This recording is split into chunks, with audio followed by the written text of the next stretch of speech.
Sio sahihi kwanza usizae na usibebe mimba ya mwanaume kwa sababu ana hela bila ridhaa yake. Umeelewa? Mbona kwa hapo kwenye ridhaa ya nani sasa hapo? Usianzishe mahusiano na mtu mwenye hela. Alafu ukamtegeshea mimba ili uzae naye kwa sababu ana hela. Hata kukataa wewe na mimba yako itakataliwa. Lazima mfike mahali mtu akubali. Wanawake wengi wanafanya makosa mengi sana.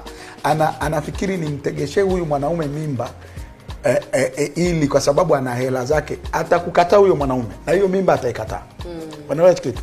Kwa hiyo epuka kufanya vitu bila ridhaa. Mnapokuwa kwenye mahusiano, vitu kama maamuzi makubwa kama hayo ya kuamua kuwa na mtoto, kuamua kuzaa, alafu haujafunga ndoa, alafu nafanya maamuzi makubwa kama hayo ya kuamua kwa hiari yako. Mimi nilikuwa nazungumzia kwa yule ambaye pengine ni bahati mbaya kama wanadamu kwamba wanakosea. Lakini kama umedhamiria kabisa nje ya ndoa kwamba nataka nibebe mimba, sasa hayo ni makosa makubwa. Alafu kosa la pili, unaamua kubeba mimba ya mtu kwa sababu ana hela bila hata huyo mtu kukubali.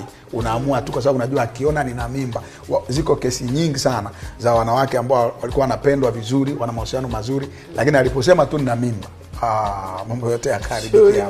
Kwa hiyo mimba sio guarantee ya kwamba utalelewa na huyo mwanaume ama utatunziwa mtoto wako.